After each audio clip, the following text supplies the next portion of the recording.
morning, everybody. It's Wednesday, and you're watching the best darn show on television. That's Mass Appeal. I'm Seth. I'm Ashley. Hey, I can't believe summer is winding down. It's the bummer, isn't it? It is such a bummer that summer's winding down. I think they call August the dog days. They do? They do. Oh. The dog days of summer. I saw mums outside of the grocery store. I said, it's not mum time. No. It's too soon, right? I don't know. When is mum time? I feel like that's like September, right? When it's like hardy. Yeah. I don't know. But maybe we can ask the Green Thumb Guru. Yeah. We have Master Gardener, the Green Thumb Guru himself, Ed Sordiff. You have August planting tips today. But first, can we talk mums for a second? When do mums come up? Well, they were growing them all summer, and they were pinching them, and now they're starting to bloom, and they are bringing them out. I personally also think it's a little early for that. They seem more fall-y, but they put them out because they're really good with frost, and they can go way into the season. Because they're hardy. So maybe next month we start buying our mums? Well, that's up to you. If you really like mums, buy them now.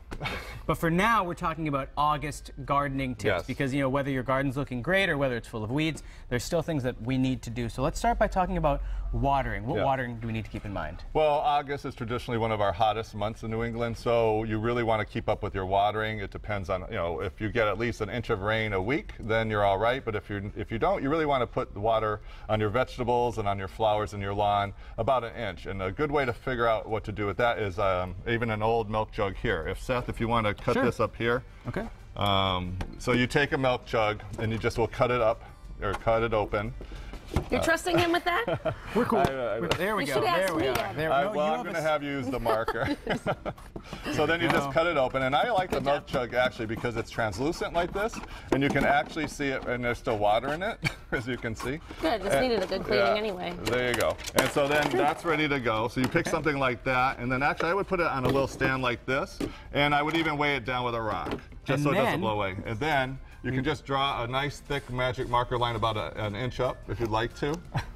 Like right about here? Yeah, wherever you think an inch is. So that's how you know where it is. Yeah, and then from afar, you put this out when you start your sprinkler, and then from afar, you'll be able to see if the water comes up to that level. So you don't have to go right up to it all the time to check it. Now, if people have plants or bushes that are towering high, are we trying to still get the rain at the soil level, or the rain or the sprinkler, or is it okay if it gets on the plants this time of year? Well, if you do, it depends on the plant. Tomatoes, you never want to put it on their leaves because they just don't like that. A lot of diseases will come, and if you splash up the surface of the soil on tomatoes, they don't like that either. They're picky. Yeah, they can be. They're really a tropical plant. Yeah, they're sensitive plants. Yeah, but you get good things from a tomato, so they're worthwhile. Yeah. So you would want to not splash them, but other things you can. And usually people actually will water in the morning, so you have all day for it to dry off before the evening comes, and that's when you would get funguses if they were wet overnight. Oh, so that's why you do that.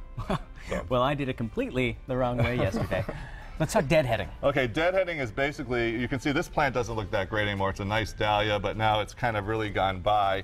All through the season, if you really want to make your plants have more flowers, if they're annuals or perennials or anything, you want to actually deadhead. And so you want to get into the plant.